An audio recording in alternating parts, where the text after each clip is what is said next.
Olá, boa noite. O time do Cartão Verde está em campo mais uma vez. Na abertura vocês viram gols de Corinthians e Botafogo, os dois ocupantes atuais do G4 do Brasileirão, que venceram na última rodada. Para falar do futebol e da vida, como sempre, está aqui ao meu lado o nosso trio de comentaristas formado por Sócrates Brasileiro, por o Chico Sá, que você verá na sequência, e também por Vitor Ernesto Birner.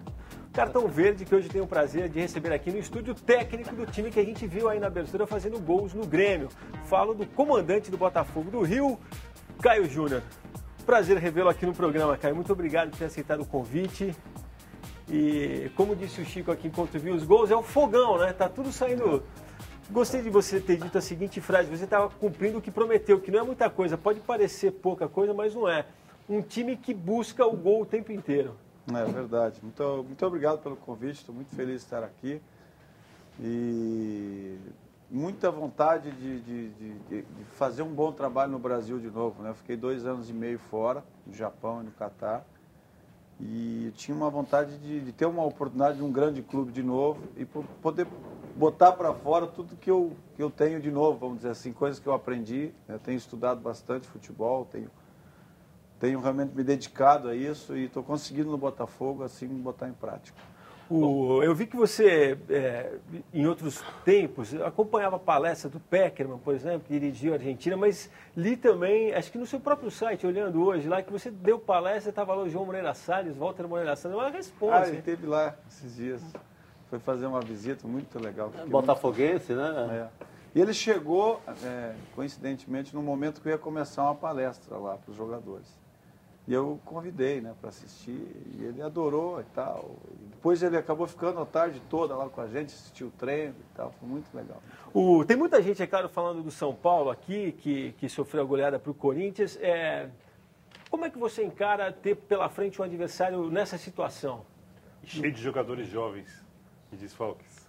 O meu time também é jovem, bem jovem. Mas você sabe que jovem, jogador experiente, quando toma uma pancada como essa, reage geralmente de uma maneira um pouco mais equilibrada. Os jovens, por exemplo, o São Paulo tomou um gol do seu time no Morumbi, a chance da equipe toda perder a estabilidade como aconteceu contra o Corinthians é muito maior do que se tivesse um time mais experiente. Você está colocando a Juventude como desculpa para uma derrota daquela.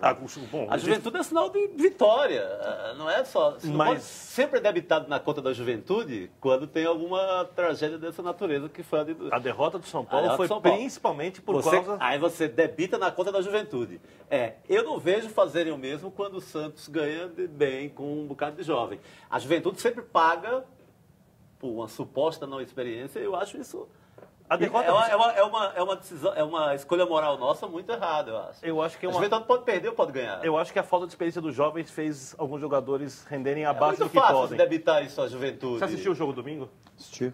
Você acha que a Juventude pesou no 5-0? Não a derrota. A derrota do São Paulo acho que inevitavelmente perderia, mas o tamanho da derrota, o jeito que as coisas aconteceram. Eu como técnico, e principalmente sendo adversário, eu tenho que analisar um todo, né? Antes desse jogo, o São Paulo ganhou 5 jogos consecutivos com essa mesma equipe. Né? Exatamente. E fez a Juventude. E fez um primeiro tempo contra o São Paulo muito bom. Contra o Corinthians, muito bom. Foi igual, foi um jogo igual, em termos de oportunidade e tal. A diferença foi a expulsão, né? É lógico que também tem equipes até que ganham com 1 a menos, né? E talvez a Juventude tenha algum fator, mas não foi assim decisivo. Eu acho que taticamente a equipe ficou muito ofensiva mesmo com 10, a equipe do São Paulo. Característica de alguns jogadores para defender ou para jogar com 1 a menos, assim, influenciou um pouco. E o lado psicológico. Eu acho que até foi bacana o Carpegiani não ter sido covarde e ter ido para frente mesmo. Mas ele não isso foi. É bacana, cara. Mas ele não foi para frente, isso é ilusão, porque ele não tinha. Ele não tinha ninguém jogador no banco. Ele é acusado por vocês. Por vocês não, os São Paulinos? Vocês não.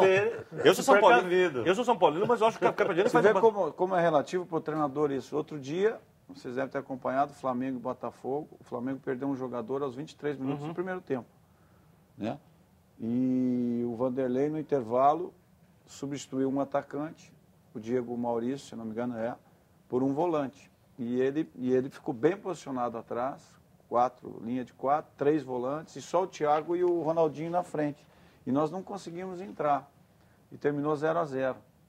Às vezes o treinador, né, por até ser audacioso, ou querer ser ofensivo, mas o Carpegiani acaba não tendo a possibilidade de ganhar o jogo. O Carpegiani não tinha opção. Ele botou o Fernandinho, que marcava o Eldinho, na esquerda. Aos 11 contra 2-0, tirou o Marlos, que não marca. Botou o Ilcinho na direita para tentar fechar ali. Essa é uma maneira, entendo o que o Chico está querendo dizer. Não, mas ele não tinha um volante no banco. Não, mesmo porque virou a tese de domingo para cá, que assim, 5-0 por conta da Juventude. E não é.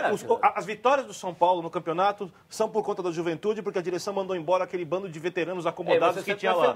E eu sempre defendi. E o tamanho do 5-0 também é por conta da experiência da Juventude e faz parte do processo da reformulação. É o seguinte, o Magrão falou nada até agora, vou tocar a bola para você perguntando o seguinte, Magrão. Sabe o que eu ia falar? Eu ia falar o seguinte. Se em vez de São Paulo, o Corinthians fizesse 1-0... Se o São Paulo fizesse 1-0, o São Paulo poderia ter vencido. Poderia? Se o Dagoberto não perde o gol. Jogo. Se o Dagoberto, o jogador mais experiente do time, não perde o gol na cara, nos contra-ataques, é outro jogo. Claro, por isso que eu não acho legítimo, eu não acho bacana você debitar isso na conta da molecada, que está fazendo um. E o que eu ia falar era o seguinte também, Magrão. O Carpegiani, a gente vai até mostrar o treino do São Paulo daqui um pouco. Tem muita gente falando, questionando que o Carpegiani não tomou certas atitudes. Treino do São Paulo, 2 toques. É o rachão. Então não é treino. Magrão, não é isso. Não é treino. Não, mas eu queria falar o isso. seguinte, Magrão. Eu entendo o que o Chico disse no seguinte sentido. O Carpegiani realmente podia não ter as opções que ele queria no banco. Mas ter mantido o time da maneira que manteve mostrou que ele tinha certa crença naquilo que ele bacana, isso é bacana, não é? Claro, exatamente isso. Ele tinha o Zé Vitor no banco, que todo mundo está pedindo e nunca viu jogar. Que é um segundo volante, inexperiente para entrar contra o Corinthians, em casa, na frente da torcida, mordido, com o time perdendo o jogo. O Zé Vitor. Eu ouço os caras falando do Zé Vitor, eu tenho a impressão que é o Chicão que vai entrar em 78 contra a Argentina em Rosário. Que vai mudar o jogo. Mas eu vou brincadeira. Eu vou aproveitar, eu vou resgatar aqui a experiência que o Caio Júnior teve no final de semana. Você trocou 2 jogadores, escutou as maiores barbaridades da torcida e foram os 2 jogadores que resolveram a partida para você. Né? Isso é Brasil, né? Nossa cultura. Infelizmente é assim. Pô, cara, lá no deserto era mais fácil? Bem mais. Sério? O futebol, não a vida, né? Não, eu sinceramente, todas as minhas experiências no futebol, que mais me marcou assim, positivamente foi o trabalho no Japão. Primeiro que o japonês nem tem no vocabulário, né, um palavrão. Não existe palavrão. Eles não sabem o que é um palavrão. Eles não sabem xingar, vaiar. Então, a postura, né, a cultura, a educação é uma coisa que me impressionava. Todos os jogos, independentemente de resultado, as 2 equipes postavam, andavam em volta do gramado para agradecer a torcida e a torcida aplaudia. Todos os jogos. Treinamento, a gente tinha um torcedor no CT, nós perfilávamos, agradecíamos, cumprimentavam, dava bom dia, boa tarde para aquele torcedor. Às vezes um só, sabe? A pessoa não falava nada, no treino, não assistia. Sabe?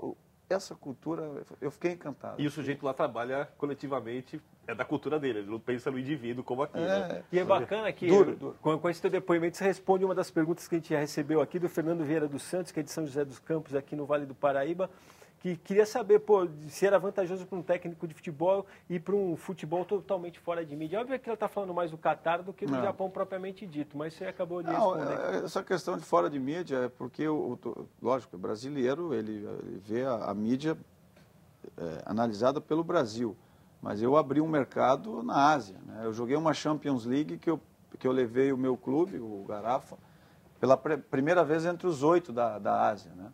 Então eu abri um espaço lá, eu tenho hoje um mercado na China, no Japão, na Coreia do Sul, nos Emirados, na Arábia, quer dizer, é uma visão diferente. A gente tem sempre uma enquete no programa e a de hoje fala sobre o Neymar, sobre esse assédio todo. O Muricy hoje disse que, na opinião dele, o Neymar deveria ficar no Brasil até a Copa de 2014 pelo menos.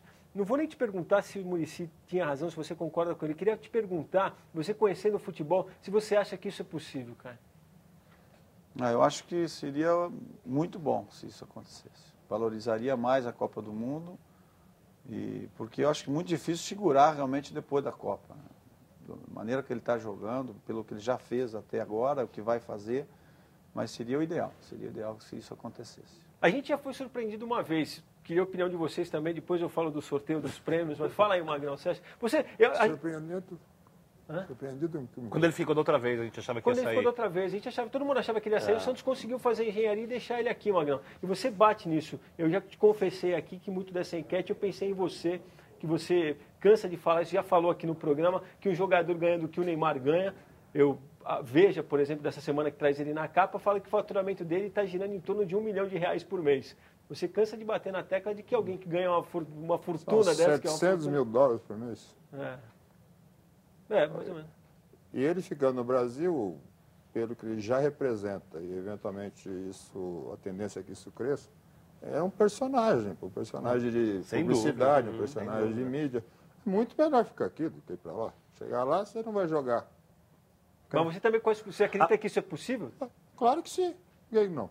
A permanência do Neymar. O Neymar não é tudo isso, não. Ainda não. Não é o Pelé, por mais que tente fazer. Ainda, mesmo o Pelé tem... Não é fácil você enfrentar uma outra cultura, uma outra realidade. Foi justamente e é um moleque, tem 19 o papo anos. do Muricy passou um pouco por aí também. Todo mundo falando do Real Madrid, o Muricy citou o seguinte, falando que é um time muito tático. Que ele ia chegar lá e ia ter uma extrema dificuldade, que ele não ia ter lá a liberdade que ele tem aqui. Depois falou do futebol inglês também, que é outra possibilidade, que é um futebol duro, entendeu? Ele ia realmente ter que enfrentar essa coisa da força física. Você corre riscos. Quando você sai de casa, você está correndo riscos. Sempre. Eu pago para ficar em casa. Eu acho que Nelson Rodrigues dizia que até para chupar o chicabon, o cidadão tem que ter um pouco de sorte, que pode entalar o palito para dar errado. Então... Lógico, agora, eu acho que a permanência do Neymar aqui seria se o Santos conseguir fazer o 100 arrebentar as contas do clube, é uma vitória do futebol brasileiro. É uma coisa que os outros times vão ter que olhar de maneira diferente. Repito, a permanência do Neymar se o Santos não arrebentar as finanças do clube. Não, seria... Até agora o Santos fez a melhor engenharia econômica, financeira, emocional, sentimental do universo, que é conseguir vender Zé Love e segurar Neymar. Digamos que aconteceu um milagre. Né? Segura a estrela, vende o coadjuvante. Não, mas como é que conseguiu convencer um sujeito para vender Zé Love? Posso ser chato? Chato? Pode. O campeonato italiano hoje em dia é pior que o brasileiro. Pior que o Zé Love? Você vai ver 2 times nível. O nível do campeonato italiano caiu demais. Nossa, demais. O campeonato bom ainda da Inglaterra e Alemanha, cara, na Europa. O resto... Espanha, Real Madrid, Barcelona. Espanhol, né? Eu admiro. O cara que consegue vender Zé Love e convencer que é um bom jogador. Por mais que o DVD tenha um bom editor do DVD, eu acho que é... Joga Rubinho, Fábio Ciplício... O Santos tem o armador e tem a estrela, pô. O resto pode vender tudo que acha outro. Não, realmente o difícil é arrumar os dois, né? Você tem o armador, o grande armador do Brasil e a estrela. E o cara da frente. Os outros 9 você pode ir mudando. E o armador é mais difícil ainda de arrumar, né? Armador... Embora eu goste mais de ver o Neymar, mas o armador... Não tem uma espécie de extinção. Que jogador no mundo joga assim? Deixa eu só fazer dois à parte. O primeiro, Chico Sá, é que o Zé Love foi vendido no momento que ele estava numa fase totalmente diferente dessa que acabou a Libertadores. Mas era a mesma coisa. Era uma máquina de perder gol. Era a mesma coisa. Ele perdia 10 gols por jogo. Quem eu via, eu ficava revoltado do mesmo jeito. Fazia 2, mas perdia 20, porque era contra... Quando o Dagoberto perde gol, você não fica revoltado? Era contra o Ituano. Fico, claro, cara. Sim. Você fica, quando o Dagoberto perde gol, você fica revoltado? Quando não é contra o Santos, fico. Só acabar aqui com o negócio da enquete. Como é que ele conseguiu perder aquele gol que o Ganso deu pra ele? Eu não sei. O de cabeça? Não, ele chegou a falar que a intenção dele não era bem ter ido na bola, que ele não tinha percebido. Mas apesar que você perdeu contra a França também, que não dá pra falar nada, né? Perdi pênalti. Não, o gol também, não foi só o pênalti. Bom, deixa eu só completar aqui a enquete. Ele não lembra. E falar dos sorteios de hoje. A gente vai ver aí no vídeo um exemplar do livro Futebol Explica o Brasil, do Marcos Gutmann, publicado pela editora Contexto, e uma camisa do Bahia, que você já está vendo aí ao lado do livro também. Aproveitando essa coisa de falar de jogador de frente, vocês sabem que o nosso arquivo aqui tem coisas realmente maravilhosas e procurando nele, lá a gente acabou encontrando provas concretas de que o nosso convidado de hoje aqui, quando ainda atuava como jogador, tinha vocação para artilheiro. Vamos dar uma olhada. Aí tá vendo o Ricardinho fazendo o primeiro gol contra o... Eu não vou falar quem é, vou ver se a memória do Caio acabou. E aí, Caio Júnior fará os outros dois. Ricardinho. Pô, que passe, hein? Tá vendo? Você lembra exatamente o que é isso aí, cara? Isso foi em 97, o tetracampeonato paranaense pelo Paraná Clube, na Vila Olímpica. Contra? União Bandeirante. União Bandeirante. Era um time Foi o último jogo do campeonato, né? O Atlético, na época, tinha o Paulo Henrique, o Zéias, tinha um ótimo time. Paulo Henrique foi artilheiro desse campeonato, se não me engano. E nós conseguimos ultrapassar na reta final e ganhando esse jogo nós fomos pentacampeões, desculpe. E tinha, se não me engano, o Tcheco também, né? Tcheco. Lúcio estava Flávio. começando, o Lúcio Flávio estava começando também. Mas foi uma das melhores equipes que eu joguei. E você era meio atacante, é isso, né? Atacante. Atacante mesmo? Eu comecei no Grêmio de centroavante mesmo, né? Tinha pontas, o Renato era um ponta, tinha o Odair do outro lado. Depois, quando eu fui para Portugal, eu joguei 7 temporadas em Portugal, aí eu mudei um pouquinho, joguei mais como um segundo atacante, assim, eu gostava de ser o segundo, não de área. E aí eu retornei ao Brasil, me adaptei um pouquinho. Bom, a gente acompanhou também hoje o treino do São Paulo. O Magrão brincou aqui com esse negócio de se foi treino ou não foi treino. Dizem que foi treino, mas depois a gente vai ver o que aconteceu realmente lá e você vai falar pra gente. O Caio que é o treinador. O Caio também pode falar. A verdade é que foi a única reunião, vamos dizer assim, então, do São Paulo depois da goleada que sofreu do Corinthians e entre o jogo que disputa amanhã com o time do Caio Júnior. Vamos ver o que se passou nesse encontro tricolor de hoje à tarde. Um rachão com o campo reduzido e muitos chutes a gol. Assim, foi o único treino do São Paulo após a derrota para o Corinthians e antes do jogo de amanhã contra o Botafogo no Morumbi. É muito ruim você perder, ainda mais o placar quando é bastante elástico, né? E os grandes só se demonstram grandes quando eles se levantam de grandes quedas, né? Melhor coisa pra gente nesse momento é jogar logo, apagar essa imagem que ficou do jogo do Corinthians, poder entrar em campo, reconquistar a confiança do torcedor, vencer os jogos, ainda mais dentro de casa. Casemiro, Rodrigo Souto e Juan voltam à equipe, mas os problemas continuam. Para a partida de amanhã, o São Paulo terá 5 desfalques. Lucas com a seleção brasileira, Rodolfo machucado, Carlinhos Paraíba e Wellington suspensos e Dagoberto, que com o nascimento do filho foi liberado pela diretoria. É sempre ruim, né? Você tá com desfalque, né? Por cartão, por lesão, por convocação, né? Por qualquer motivo que seja, né? E esse é o momento de, principalmente quem não vem atuando, demonstrar o seu valor, né? E ajudar a equipe e demonstrar que o São Paulo é um grupo, né? Para o lateral Juan, a falta de experiência não vai atrapalhar a equipe. O grupo aprendeu de uma forma ruim, né? Mas aprendeu. E eu acho que a gente tem um bom elenco. Essa é o momento da gente mostrar a força do elenco e tenho certeza que amanhã a gente vai fazer um grande jogo. Não pode aprender essas coisas, não. Esquece, voltar mais 5. Aprender o quê? Aí eu queria começar pelo seguinte, Magrão. O Jerônimo, que foi fazer o treino pra gente, que a gente viu aí, ele voltou e estava comentando comigo na redação. Poxa, achei estranho que o São Paulo tivesse só essa oportunidade, o time fosse mudar e que o Carpegiani não tenha realmente feito um coletivo, entendeu? Para posicionar o time. Ele tinha razão nessa dúvida, Magrão? Eu faria sempre. Faz 2 toques, mas faz com o time jogando. Por que não? Essa coisa de campo reduzido, né, Magrão? Você não gosta, né? Não, isso para alguns objetivos, outros, tudo bem, mas por que você não faz o jogo? O futebol é um jogo, você tem que praticar o jogo para poder encontrar a fórmula correta para o time se encontrar. Né? E nada vai deixar o seu trabalho mais fácil, apesar desses desfalques todos que a gente viu. Aí tem muito Twitter aqui falando de você, Caio. O Marcelo Pirani, de Bauru, admira o trabalho do Caio Júnior, pergunta para ele se ele não quer treinar o Noroeste aqui em Bauru, diz ele.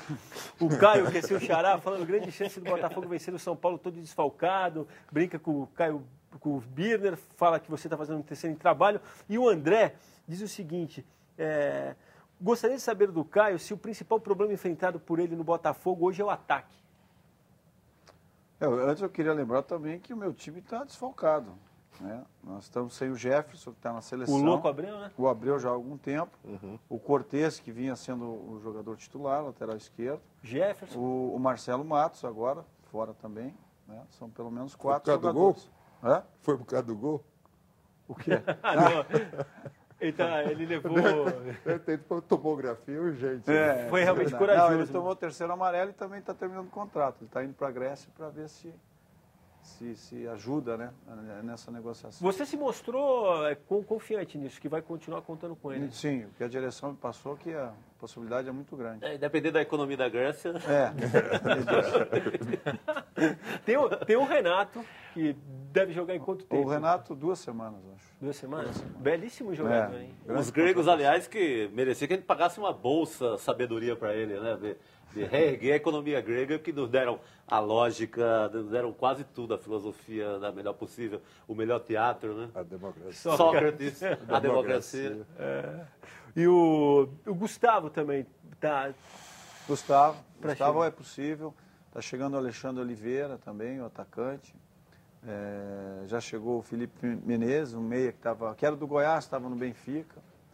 O Léo, o volante que estava no Santa Cruz. Gustavo jogou com você no Palmeiras. Jogou no Palmeiras, no Paraná e no Palmeiras. E Diego, que tem a proposta de R$1 milhão por mês do Santos e de 8 milhões de euros por ano da China. Eu sei que interessa para vocês e está difícil trazer, né? É um assunto para mim difícil. Eu, sinceramente, não sei exatamente como está, né, essa situação. Mas é um jogador que todo treinador quer, com certeza. E o Pierre? O Pierre trabalhou com ele e já chegou a ter algum interesse? Pierre, eu sou suspeito de falar, então, né? Por isso... Fui eu que trouxe ele para o Palmeiras e... O jogador gostaria sempre de trabalhar também. Desculpa, cara. Tem muita gente aqui que está até procurando deixar cair os papéis, porque tem muita gente provocando. Vitor Birner, claro, perguntando se ele é capaz... Não somos só nós, né? Se ele é capaz de explicar, mas tem... Hoje não. 2 questões, acho que mais importante que isso é para a gente não ficar voltando para trás, como diz Chico Sá. Voltar para frente não dá. Não, tô maleteando, dá para mirar o futuro. Tem uma de Sócrates aqui, eu tenho direito uma vez na vida. Pleonasmozinho. Eu solto vários também. A questão do Dagoberto, que não joga amanhã, o filho nasceu, essa coisa toda, mas teve aquela declaração realmente infeliz. Que os jogadores de São Paulo não falaram abertamente, mas caiu muito mal mesmo. Porque... justamente por ser um time jovem, o que o Carpegiani faz todo jogo? Ganha, mérito dos jogadores. Perde, culpa dele, do técnico. Essa tem sido a postura do treinador. E quando o Dagoberto sai de campo e diz que essa é a realidade do São Paulo, toma 5-0 do Corinthians, ele praticamente... Não, mas ele não disse isso, cara. Sejamos honestos, não. Ele falou assim, que não adianta esse sonho todo de grande líder, que... Voltamos um pouco... Bom, dito ou não dito isso... a declaração dele na hora. Dito ou não dito isso, os jogadores de São Paulo ficaram muito incomodados, principalmente os jovens. Não, de qualquer forma... Girou uma revolta no grupo. Ele não falou, jamais ele falou. Não, eu também ouvi, mas ele sugeria... Eu discordo de você. Que o São Paulo estava vivendo uma realidade que não era a verdadeira. E não era, né? E não era. Ele está certíssimo. Era uma realidade mais ou menos verdadeira. Por que não era verdadeira? Porque não era, não correspondia àquela... O que não correspondia? Podia ter levado o gol do... Não, se fosse a pegar resultado... Podia ter tomado o gol do Atlético Mineiro. Voltemos ao jogo do Ceará. Como podia ter levado, mas deu muita sorte. E poderia ter feito 3 gols no primeiro tempo do jogo contra o Santos no Morumbi no Campeonato Paulista. Se for voltar mais atrás, podia ter perdido pro Barcelona, aquele gol espírita. Isso é futebol. O time de São Paulo não ganhou. O São Paulo ganhou 5 jogos porque mereceu ganhar os 5 jogos. Não, mas ele poderia ter perdido naquelas mesmas circunstâncias. Ele falou uma coisa que o jogador não tem coragem de falar. Ele falou uma coisa acertada. Pô, era exagerado, era superfaturado aquela imagem. Na minha opinião, do jeito que é o futebol, ele arrebentou. É possível compreender o que você tá falando. Ele arrebentou os jogadores do São Paulo jovens. Falou que acabou de perder o jogo. Ele falou, a culpa é deles. O 5-0 a culpa é deles, não minha. Não, é a leitura São Paulina, é a leitura tricolor. É a leitura dos jogadores que estão lá no São Paulo. Leitura excessivamente tricolor. Só pra gente finalizar um pouco, aí acho que o que fica dessa coisa toda, Caio, polêmica. Existe um dilema realmente entre a inexperiência de jogadores novos e uma base de sucesso. Vai ser sempre assim. A gente chegou a comentar aqui semanas atrás, de que os técnicos têm realmente como é que são contidos com relação a fazer esse tipo de experimento, porque bota a cabeça a prêmio, de certa forma. Mas eu acho que não tem idade. Alguém já falou isso, mas eu acho que a competência não tem idade, entendeu? O jogador tem potencial, tem 17, 18, 19, 20 anos, bota para jogar. Eu mesmo agora coloquei o Lucas Zen, que tem 19, fez 20 anos agora. Novo também. O Caio, o Cidinho, o Alex, vários jogadores entraram na equipe agora jovem. É óbvio que o ideal é mesclar, né? Se tiver alguns jogadores experientes, ajuda muito. Mas eu acredito muito na capacidade, na competência. Eu acho que o maior exemplo que a gente tem aqui é o Neymar. Começou com o melhor do Brasil hoje. Não apareceu também no começo. Foi evoluindo, não para de melhorar. Não para de melhorar. Mas no primeiro Campeonato Brasileiro que disputou em 2009, não jogava 10% desse futebol. E futebol já estava com ele, já era dele. Só de tempo para se adaptar ao futebol profissional. Mais viril, mais maldoso. Bom, antes do nosso primeiro intervalo, vamos registrar aqui a vitória fora de casa do time de Serrana sobre Araraquara, jogo válido pela 6ª rodada do Campeonato Estadual de Seleções de Ligas Municipais, que terminou com um placar de 3-2. A gente vai ver rapidinho aí alguns gols. Araraquara abriu o placar, mas acabou levando a virada. No próximo final de semana, no domingo, a TV Cultura transmite, então, à 1 da tarde, a partida entre Embu e Santo André. Bom, na volta vamos falar do Santos, vamos falar do Palmeiras também, que está se renovando, e vamos retomar o papo aqui com o nosso convidado de hoje, o Caio Júnior. Até já.